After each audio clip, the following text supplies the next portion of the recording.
जय हिंद। एक बार फिर से आप सभी का स्वागत है। बता दें कि इस वक्त हमारी टीम पहुंची हुई है सीवान लोकसभा क्षेत्र में। इन दिनों पूरे बिहार में हमारे बिहार की जो राजनीतिक है, खासकर पलटू चाचा नीतीश कुमार की काफ़ी चर्चाएं हो रही है। एक बार फिर से नीतीश कुमार पलट चुके हैं। बिहार में नीतीश कुमार की नई सरकार बन चुकी है, यानी एनडीए की सरकार बन चुकी है बिहार में। जिस तरीके से भाजपा के जो नेता थे कह रहे थे कि नीतीश कुमार के लिए दरवाज़ा बंद हो चुका है। कुछ महीना पहले राजनीति के चाणक्य कहे जाने वाले अमित शाह भी बिहार में आए हुए थे।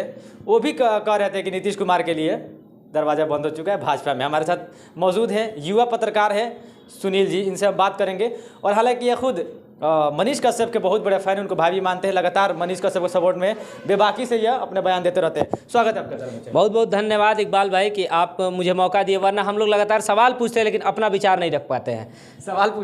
सवाल लोगों से पूछते हैं लेकिन अपना विचार नहीं रख पाते। आज हम आपको आज जान रहे थे। मेरा सवाल आज थोड़ा सा हट के रहेगा, ठीक है? एकदम बेसिक। आप लोगों को निचोड़ते हैं, आज हम आपको एकदम स्वतंत्र है। अच्छा, आप बिहार के युवा हैं, बिहार में अभी बिलोंग करते हैं। हाँ? बिहार को अभी तक विशेष राज्य का दर्जा नहीं मिला है। बिहार को विशेष राज्य का दर्जा उस दिन तक नहीं मिला है जिस दिन तक बिहार में कोई भी पार्टी, वो चाहे राजद हो, बीजेपी हो, जेडीयू हो या फिर कोई भी पार्टी हो, जब तक अकेले सरकार नहीं बनाएगी, पहली चीज अकेले सरकार नहीं बनाएगी, तब तक बिहार को विशेष राज्य का दर्जा नहीं मिलने वाला। डबल इंजन का सरकार बन चुका है, भाजपा और नीतीश कुमार का गठबंधन है और केंद्र में भी भाजपा है। अब लगातार नीतीश कुमार भी आवाज उठा रहे थे केंद्र मिल जाएगा विशेष राज्य का दर्जा, कब मिलेगा? अब तो भाजपा की सरकार भी बन चुकी है बिहार। राजनेताओं का कहना है कि डबल इंजन का सरकार बना है, लेकिन आप जान जाइए सही रूप से कि डबल इंजन का सरकार नहीं बल्कि मजबूरी का सरकार बना है, सिर्फ कुर्सी का सरकार बना हुआ है। तो जब तक कुर्सी के लालच में सरकार बनेगा भैया, बिहार का भला कैसे होगा? किसी दिन कितना हो भी डबल इंजन ट्रिपल इंजन लग जाए तभी भी नहीं होने वाला। कुर्सी का लालच किसको है? कुर्सी का लालच सारे नेताओं को है। अगर नीतीश कुमार को कुर्सी का लालच नहीं रहता तो वो राजद के साथ चुनाव लड़के आए थे, उसके बाद फिर बीजेपी में गए, फिर राजद में आए, फिर बीजेपी में। अगर तेजस्वी प्रसाद को कुर्सी का लालच नहीं रहता तो वे कहे थे कि नहीं कि अब चाचा एक्सेप्ट नहीं हुआ, फिर चाचा को एक्सेप्ट किया। अगर बीजेपी को कुर्सी का लालच नहीं रहता तो बीजेपी के चाणक्य कहे जाने वाले अमित शाह जो है वो दरवाजा बंद कर दिए थे कि नीतीश बाबू के लिए अब तमाम दरवाजे बंद हो चुके हैं बीजेपी का, और दरवाजा भी नहीं खुला। और प्रशांत किशोर जी का एक कमिटमेंट आया था कि दरवाजा तो वो बंद किए थे लेकिन झिटकी नहीं लगाना भूल गए थे। और नीतीश कुमार जी भाई ठहरे बीटेक किए हैं, इंजीनियर है, तो ना ये तो बात आपका ठीक है कि नीतीश को लालच सबको है, भाजपा को भी लालच है, महागठबंधन को अभी भी नहीं, अभी तेजस्वी यादव को भी लालच है कि हमको बनना है। सबको लालच है, सबको लालच है। तेजस्वी यादव को भी लालच है। तेजस्वी यादव को लालच था तबे ना जदयू के भाई विधायकों को तोड़ के ना हमको ये समझ नहीं आ रहा कि तेजस्वी यादव के जब गठबंधन था, तेजस्वी यादव 6 मंत्री पद संभाले हुए थे। क्या 9वीं फेल अगर है तो डिप्टी सीएम भी रहेंगे, 6 मंत्री पद भी रहेंगे। तो देखिए ये आप सुनिए, ना इंसाफी नहीं है। सिर्फ इतना समझ लीजिए कि जो भी आता है मलाई चाटने के लिए आता है। बिहार में काम कर लिए कि नहीं आता? अब तक बिहार में जो भी नेतृत्व आपको दिख रहा है सिर्फ और सिर्फ मलाई चाटने वाला नेतृत्व है। और जो मलाई चाटने के लिए आएगा वो तो चाहेगा ना कि भैया हमको जितना ज्यादा मिल जाए, जब मलाई चटना है तो अच्छा, विधानसभा का चुनाव जातिवाद पे होता है, लोकसभा का चुनाव धर्मवाद पे होता है, ऐसा क्यों होता है बिहार में? नहीं, बिहार में आप समझ लीजिए दोनों जातिवाद और धर्मवाद दोनों हमेशा लागू है। अगर सुनिए अगर ऐसा होता तो लोकसभा चुनाव में राजद का बहुत सारा सीट होता है बिहार में। जिस प्रकार से आज 78 सीट है ना बिहार में विधानसभा का राजद का, लेकिन लोकसभा में एक भी सीट नहीं है। देखिए एक चीज मैं बता दूं, अगर दो वे होगा इसका देखने। एक तो पहले ये लोकसभा की खूबसूरती होगी कि पार्टीवाद धर्मवाद से ऊपर उठ के लोग लोकसभा में दूसरे को चुनते हैं क्योंकि उनको दिखता है कि जो विपक्ष है, विपक्ष के पास कोई एजेंडा नहीं है, विपक्ष के पास कोई चेहरा नहीं है। जो केंद्र में सरकार बनाने की बात है उसके पास विपक्ष के पास कोई चेहरा नहीं है, और बीजेपी के पास मोदी जी है। हालांकि मोदी जी का मैं प्रवक्ता नहीं होना है, मैं मोदी जी का गुणगान करता हूँ, ठीक है। तो एक चीज़ है, बिना चेहरे के अभाव में ये लोग चुनाव लड़ते हैं गठबंधन के साथ, तो इसलिए इन लोगों को सीटें कम मिलती है, पहली चीज़। और दूसरी चीज़ की धर्मवाद जातिवाद जो है ना, तो कुछ साल पहले तो कांग्रेस ही आती रही ना। आज से 10 साल पहले जब मोदी जी नहीं थे उसके पहले तो लगातार राजद के और कांग्रेस के सांसद हुआ करते थे। ये 10 साल में ना नहीं है, तो आप कैसे कह सकते हैं कि धर्मवाद पे चुनाव होता था? अगर धर्मवाद पे होता तो उस समय भी लोग बीजेपी को एक्सेप्ट करते हैं, क्योंकि अटल बिहारी वाजपेयी जो है ना आज से बहुत दिन पहले राम रथ यात्रा निकाले थे। अगर धर्म या पे होता चुनाव लोकसभा का तो उस समय भी सीटें मिली होती। खुलेआम हो रहा है, पहले नहीं होता था इस तरह है, इस समय खुलेआम हो रहा है। देखिए हर एक पार्टी जरूर एकदम ये सच है कि जैसे ही अयोध्या में राम मंदिर बना है ना, उनका सहारा बीजेपी ले रही है, इसमें कोई दो राय नहीं कि उनका सहारा बीजेपी ले रही है। और कुछ लोग मंदिर बनाने का ठेका नेताओं को कब से होने लगा? मंदिर या मस्जिद बनाने का, देखिए मंदिर और मस्जिद बनाने धर्म का काम होता है ना, एकदम एक तरीके से। सुनिए देखिए, मंदिर मस्जिद बनाना नेताओं का काम नहीं है, पहली चीज सुन लीजिए। दूसरी चीज, राम मंदिर बनाए भी नेता नहीं है, इस चीज को आपको समझ रहे हैं कि हमने बनवा दिया। 50 साल से 500 साल से जो नहीं बताया, भाजपा वाले कह रहे हैं। सुप्रीम कोर्ट का फैसला आया, लोगों के चंदे के पैसा से अयोध्या राम मंदिर बना। इसमें कौन नेता बनवा दिया भाई? कौन हो गया नेता बनवाने भाजपा वाला? तो लगातार कह रहे लोग हमने बना अचीवमेंट मान रहा लोगों को लोग, चोचला दे रही है, कॉरिडोर बता रहे लोग कि यहाँ का कॉरिडोर देखिए, इस मंदिर का कॉरिडोर, लगातार 3-4 लोगों को देखिए, सड़क जरूर बीजेपी ने बनवाया है, अयोध्या का डेवलप जरूर बीजेपी की सरकार वहाँ है, बीजेपी ने नहीं, बीजेपी की सरकार है योगी जी के, उन्होंने बनाया। लेकिन राम मंदिर की बात कर, राम मंदिर किसी ने नहीं बनवाया। राम मंदिर लोगों के टैक्स, लोगों के चंदा से बना हुआ है। आपको पता होगा कि चंदा जितना किया गया था 800 करोड़ के आसपास राम मंदिर को बनाने के लिए, उससे कई गुना ज़्यादा पैसा चलाया और उसके सिर्फ और सिर्फ इंटरेस्ट के पैसों से वो राम मंदिर बन गया। किसी सरकार ने नहीं बनवाया भैया, ये गलतफहमी है ना। एक सवाल इसमें बन के आता है कि जब राम मंदिर का उद्घाटन होने वाला था, प्राण प्रतिष्ठान उसमें होने वाला था, मोदी जी का बैनर इतना बड़ा था और राम जी का बैनर छोटा था, ये ऐसा, ये ना इंसाफी कैसे हो गया? ना देखिए, राम जी से बड़ा हो गया मोदी? नहीं, एकदम नहीं, कदापि नहीं।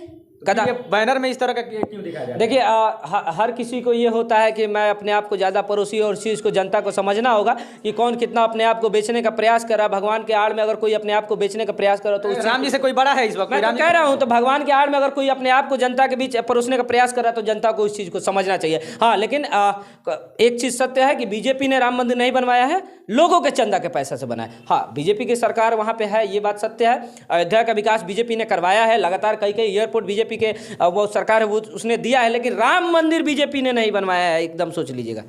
आप एक हिंदू हैं, सनातन धर्म से आप आप ये बात कर रहे हैं? हाँ, हम कह रहे हैं राम मंदिर बीजेपी ने नहीं बनवाया। हाँ, उनके रीजन में सब एक दिख सच्चा है कि 500 सालों से उसके लिए लड़ाई लड़ी जा रही थी।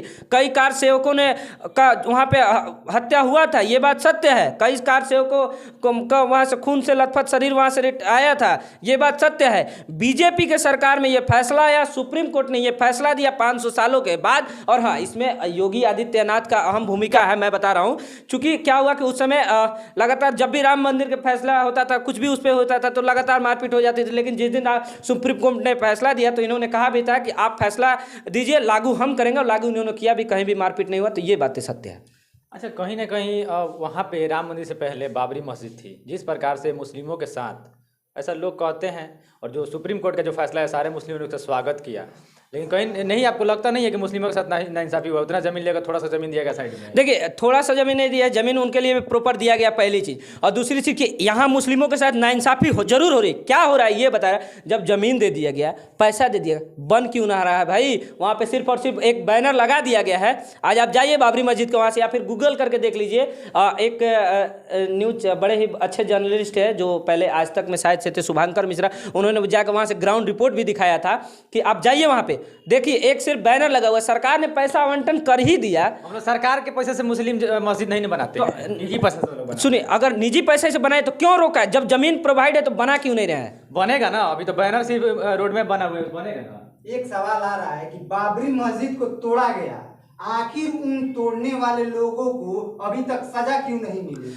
आखिर मामला तो खत्म हो गया, मगर अपराधी है ना वो, मस्जिद तो तोड़ी गई है, ये कंफर्म है। हाँ। तो उन लोगों को आखिर कोर्ट या जो भी है सरकार उन दोषियों को अभी तक हिरासत में लेकर सजा क्यों नहीं दे? देखिए, चाहे मंदिर टूटे या मस्जिद टूटे, दोनों बातें गलत है। मंदिर टूटे तो भी गलत है, जो अपराधी जो लोग तोड़ने में शामिल होंगे उनको सजा मिलना चाहिए, और मस्जिद भी टूटे तो गलत है, मस्जिद भी टूटने वालों को सजा मिलना चाहिए। मुझे लगता है कि वहाँ तक लोगों को पहुँच नहीं पाएंगे। और फिर से अपील का, अभी जो सरकार है ना, इस सरकार में उम्मीद है, मैं किसी पार्टी का प्रवक्ता नहीं हूं, लेकिन उम्मीद है कि सरकार जिस तरीके से राम मंदिर के फैसले में सटीक थी कि आप फैसला लाइए और हम लागू करेंगे, उस तरीके से बाबरी मस्जिद को तोड़ने वाले के खिलाफ भी कार्रवाई हो और सरकार उस पर कार्रवाई करने के लिए लागू करे। केस तो खत्म हो गया है, केस तो सरकार ने फैसला देखिए, ये दिया है ना। सरकार फैसला, कोर्ट फैसला सुने, कोर्ट ने फैसला सुना, तो कोर्ट का फैसला सर्वमान्य है। तो आखिर कोर्ट ने उन जो मस्जिद तोड़ा था उनको क्यों नहीं दिया? देखिए, कोर्ट का फैसला सर्वमान्य है और कोर्ट के फैसले पे मैं कोई टिप्पणी नहीं कर सकता हूँ। कोर्ट का फैसला सर्वमान्य है। चलिए, तो आपने देखा युवा पत्रकार हैं सुनील जी, जिस प्रकार से सवालों का जवाब देते हुए नजर आए, कहीं ना कहीं बीजेपी का पक्ष लेते हुए नजर आए। नहीं, एकदम कभी नहीं भाई, कभी नहीं। बीजेपी का हम पक्ष क्यों करेंगे?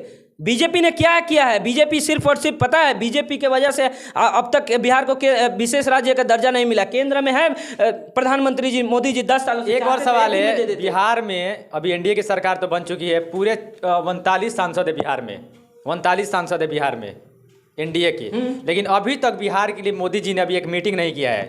सुनिए, बिहार आज तक बिहार के लिए मीटिंग सांसदों के साथ एक बैठक तक नहीं किया कि बिहार में सुनिए मैं बता रहा हूँ इसका मेन रीजन है जो हमारे 39 पार्लियामेंट के जो मेंबर है, सबसे मेन भूमिका उनकी है, क्योंकि ये लोग जो है ना सिर्फ और सिर्फ इनको अपनी कुर्सी से मतलब है। और इस चीज़ को जनता को 2024 के चुनाव में समझना चाहिए कि जो भाई हमारे लिए एक मांग नहीं कर पाया, जो हमारे और दूसरे राज्यों के लिए काम कर रहे हैं ना मोदी जी, तो बिहार के लिए क्यों नहीं करे? तो बिहार के जो 39 पार्लियामेंट के मेंबर जीत के गए, वह उनका दायित्व तो बनता है कि मोदी जी को प्रेशर दे और कहें कि हमारे बिहार के लिए भी आप बैठक कीजिए। तो ये लोग तो सवाल करते ही नहीं है, इनको तो सिर्फ अपने कुर्सी से मतलब है। तो इनको सबसे पहले कि अगर ये 39 मेंबरों ने कभी बिहार के लिए बात करने का प्रयास नहीं किया तो इनको हटा दीजिए पक्का। चुनाव के समय में तो बिहार में आ जाते मोदी जी कैंपेनिंग करने के लिए, चाहे छोटा चुनाव हो या बड़ा चुनाव हो, लेकिन क्या मोदी जी आगे नहीं आ सकते? बिहार के सिर्फ सीटें चाहिए बिहार की। तो सुनिए, बिहार में अगर मोदी जी कैंपेन करने के लिए आते हैं और बिहार के लिए नहीं करते तो उनका जो है ना, उनका जो भी कैंडिडेट उसका बहिष्कार कीजिए। मोदी जी ने कहा था कि हमारी सरकार बनेगी तो भोजपुरी को 8वीं अनुसूची में शामिल किया जाएगा। आखिर मोदी जी क्यों नहीं किए? 39 सांसद हैं बिहार से, फिर भी अभी तक भोजपुरी को मान्यता नहीं मिली है। ये सवाल लगातार जो जब चुनाव होगा बीजेपी के नेताओं से पूछा जाएगा, और कहीं ना कहीं ये बात सत्य भी है कि भोजपुरी को 8वीं अनुसूची में जारी किया जाए, मतलब शामिल किया जाना चाहिए। और कहीं ना कहीं ये बिहार के साथ ये अनदेखी होती है, तो इसमें सबसे बड़ा भूमिका हमारे बिहार के नेताओं की है। ठीक है, तो आपने देखा सुनील जी से हमारी बात हुई, जिस प्रकार से पूरे बिहार की जो समस्या है, मूलभूत समस्या है, उस पर हमने चर्चा किया। लगातार ऐसे खबर आप तो दिखाते रहे।